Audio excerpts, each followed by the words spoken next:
Jim Maars, the man who first taught a university-level course on conspiracy and the JFK assassination, #1 New York Times best-selling author. His book got turned into the movie JFK. Good friend of mine, fellow Texan.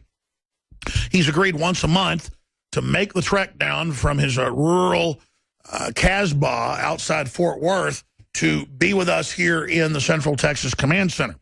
And he is here with us today in the third hour. The fourth hour is coming up with Rob Dew, Leanne McAdoo, and more. And then I'll be back this Sunday, 4 to 6 p.m., Lord willing. We don't take it for granted. So much censorship now. But 4 to 6 p.m. with the live Sunday edition, and I'll be hosting this Sunday. By the way, at the bottom of the next hour, before Leanne comes in, they're going at warp speed to put together a piece of satire I shot last night at my parents' 4 acres here in Austin. I don't know why I mentioned that, but it's in the woods. They've got woods here in the middle of town where I go crazy with a chainsaw. And our enemies are going to really love this and go after us. They think being real and having fun discredits people. But the Republicans standing up to the attackers in the debate a few nights ago shows that's not the case. People want folks that tell it like it is and that have a good time. That's one problem I think Rand Paul has, and I love him and I like him. He is a genteel, nice guy. I've known him for 20 years. But he's gotten even worse in the Senate with all those old guys, and he just gets off on playing the part of a Kentucky gentleman. And it just comes off like drying paint. He needs to fire people up. When you're under attack in a foxhole or, at the Alamo, it's energy. We need Davy Crockett swinging a musket here and going in and, lighting off the powder keg in the info war. We do not need people being, calm and going quietly into the night. And I say that because I really love Rand Paul, and I bring that up. But I was asking Jim Maars, what do you want to cover first? There's so much, the debates, Donald Trump, Vladimir Putin, Syria, world government being announced by the pontiff himself. And he said, I want to talk about Jade Helm. And I said, okay. And he goes, I want to talk about what it really happened when we were under Jade Helm. Now, we never said Jade Helm was coming martial law. We said it was more conditioning to train to have military on the streets because the government, in the Mastering the Human Domain, Jade Helm PowerPoint, said that was what it was about. Right. And it was practicing infiltrating special forces into towns. We knew about it because the military contacted Joe Biggs, and they were concerned. So they misrepresented and strawmanned. We can put up the Southern Poverty Law Center when the extreme becomes mainstreamed, margins to the mainstream, where they show a graphic of a black boot stepping on Texas. We can scroll down and show that. And then they imply that I was saying it was the end of the world. No, I said this whole larger process is part of this. They say Common Core had meant to dumb you down. They say there's no move to get our guns in the same report. They say there's no UN treaty for Agenda 21. Well, Vladimir Putin just came out and said Agenda 21 and the whole anthropogenic climate change movement is meant to bring in world government and a taxation system to be selectively enforced against individuals, companies, and Russia. And boy, is he dead on. A major game changer there. I keep using the word game changer. Didn't used to use it a lot, but we're having a lot of game changers. And Team Liberty, Team Awakening, is making some serious gains. Doesn't mean we're winning, in my view. But before we get into Jade Helm, what is your state of the world? Well, wait just a second. I think maybe we are winning, okay? I'm sure you've talked about the tipping point, right? If you think we are, I want to hear it. Please tell me. I tend to think that we are either at or very close to the tipping point. The problem is that nobody knows it because everybody watches mainstream TV, conventional radio, and they never hear the viewpoints of their own. We all feel alone, but we're not alone. We're not. In fact, you're one of the few people that is on a lot of national TV shows for 20 years. I know you get recognized a lot. Are you not getting recognized more? I know I am, and it's not like, hey, I get recognized. That's a bellwether. That's a gauge on the awakening level. I'm getting mobbed everywhere now. Hey, when you get recognized standing at a urinal in a suburban movie house, you know you've made it, I guess, They weren't recognizing something else from somewhere? I'm sorry. No. Seriously. No, I'm interrupting. Jade, take over. No. Go back to you saying we're winning. I tend to agree, but I don't want to just say that because people think I'm hyping it. I think the worm is turning. I think the tide's turning. Go ahead. The worm is definitely turning, and like I said, I really think that we're very close to the tipping point, not only in this country but almost worldwide. People are fed up. They realize they're being manipulated. They realize there's something really bad going on. I mean, think about the United States of America, North America here. We still have plenty of resources. This is a wealthy country, okay? And we have a reasonably educated workforce that really wants to work. Why are we in such economic difficulties? And the answer is, folks, because somebody wants it that way, right? And they admit it. They write white papers admitting they want us poor. Exactly. Bastards. Okay. So as more and more people wake up and say, I'm not going to bend to that. I'm not going to get on my knees and pay homage to this system of haves and have-nots. I think we're kind of at that tipping point, but it's not working because they control the mass media and the people out there, especially in places. Austin's a hotbed, New York, great. But what about everywhere else? They just don't hear their viewpoints or the truth and common sense being coming to them. They're not getting validation. Validation. And notice when you watch CNN or MSNBC, all they keep saying is, you have no validation. We're not coming for your guns. You have no validation. Obamacare's free. Don't listen to Alex Jones. He's a kook. Don't listen to Matt Drudge. This is who they're saying. They're lying to you, and you're a kook if you listen, trying to make them under peer pressure go, okay, I won't, because they're so scared. The system's scared. It wouldn't be saying that if it wasn't. That's what I'm saying. They're on the ropes. They really are. But by the way, here's the big difference. I'm going to tell you this from me, Jim Maars, and then I'll see what Alex has to say. But don't trust me. Don't believe a word I say. Just listen to me and then go read, check for yourself. Tell him right there, camera 4. Just check. See, you host the show. Zoom in on him right now. See for yourself. Garden Gnome takes over. Go ahead. Obi-Wan can know nothing. Right here. Obi-Wan know everything. I love that jacket. That is absolutely Mac Daddy. Oh, well, this guy used to party with Jack Ruby at the dollhouse, folks. He's been around the block. I'm sorry. Go ahead. No. But hey, don't trust me, and I'm going to tell you, don't trust Alex. He'll have to speak for himself. Just listen to us, and then go check other sources, and then do a little research yourself. And if you find out that we're telling you the truth, then great. You know the same things we know, and you don't have to worry about whether you want to trust us or not.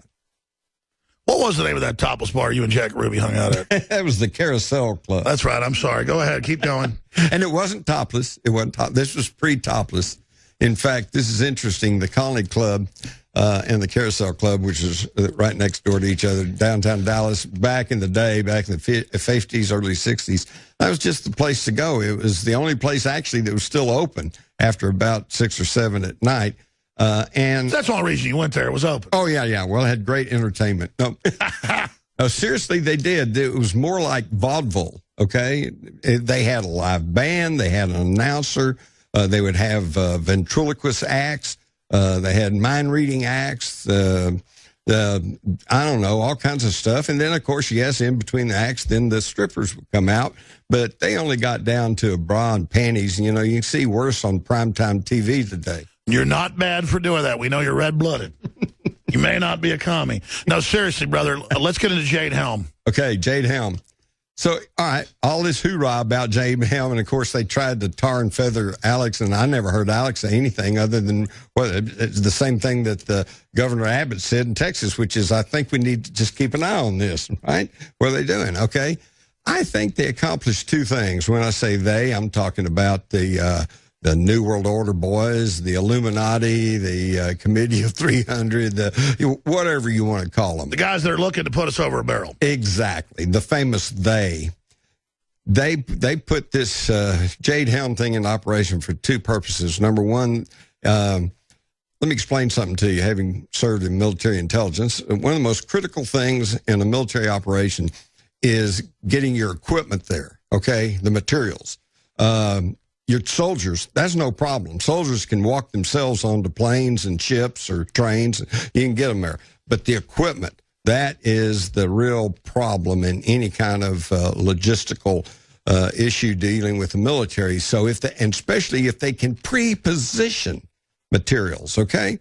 An example, The reason that Field Marshal Rommel in North Africa was able to just take the Afrika Korps and sweep across North Africa in a matter of weeks, okay, was because he had pre-positioned supplies, ammunition, food, and weaponry all along the way. So when he didn't overextend his supply lines, he'd get somewhere and they'd have all the stuff ready to go. That's the Desert Fox. That's the Desert Fox. Now, the way that relates to James Helm is we all remember the photos and the films and the cell camera videos and Alex talking about the movement of equipment across the country. Trains were photographed. We know this was part of a larger deployment operation. And they said so.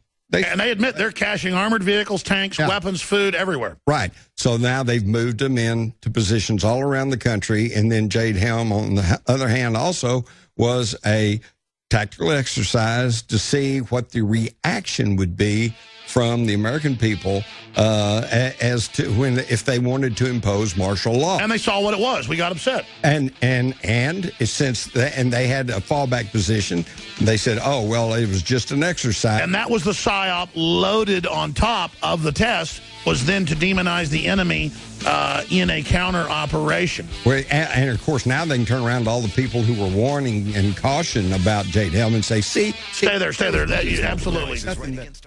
Well, we're having some great discussions during the breaks, and I want to recap it all. You got cut off by the break. You were finishing up with Jade Helm, what its three-prong attack was. Then you were bringing up Vladimir Putin. Then you brought up Germany during the break. Jim Maars, best-selling author, is here with us in studio. Please continue, Jim. Well, there's so much to talk about and so many places to go. I think the encouraging thing, and I think maybe the thing your listeners most want to hear is going back to where we're saying there is such dramatic changes taking place in the world today, and we don't always get the proper slant of it. And again, back to the point that we may even have enough people in this country today who are well-intentioned and have a foot in common sense and would like to get this country back on even keel. But the problem is there's no tipping point because they don't realize that there's other people who think like them, because you never hear these things in the conventional mass media. Only people like Alex and some others try to bring you the real news. For example, the whole thing going on in the Ukraine. A lot of people don't really understand that. It's, Russia's making a bad move, and because we're getting all this anti-Russian propaganda. But if you back off and look at it, essentially what happened would be like if we sent the CIA, the Russians, say, take their intelligence service and come over here to Texas and get a bunch of Texans riled up about let's secede from the Union. And I think we all know that's kind of actually happening anyway. And then Texas does say, we want to secede. And then the United States said, say, look, you can't do that. And they would come and try to stop us, right? Well, it's the same thing over there. We set up this separatist movement. We armed them. We egged them on. And now when Russia says, you've always been a part of Russia, you can't do this. Now, all of a sudden, we're turning them into the aggressors. And the people that run our country are running hundreds of groups inside Russia trying to overthrow it. I mean, super aggressive. Right. So Russia's not starting the fight here. And now look at the immigrant waves and the open borders and what's happening to Europe. You made the comment during the break that, quote, Germany's being destroyed. I went horseback riding with some folks, and some of them were from Bavaria, Germany, but they spoke really good English. And they were saying that Germany basically is gone already, and that the socialists are breaking its back on purpose. Mm-hmm. And after they make it work there and in the rest of Europe, then they'll double down over here. Although they've made pretty good headway. Why does the left love radical Islam so much? No, the left loves socialism, okay, at which the radical form was communism, all right? But the reason that the New World Order wants to have socialism is because on any social program, okay, no matter how benevolent it is, to be truly effective, you've got to have central authority, okay, so that it all happens efficiently and effectively. And once you've got that central authority, then the rich 1% know they can buy it up and they can take over the world. It's easy to take over a central system. I totally agree. And Carol Quigley wrote a book about that, admitting it, Tragedy and Hope. Why are the socialists so allied with radical Islam? We were against the Iraq War. We were against all this. We're not anti-Islam ourselves. We know there's non-radical forms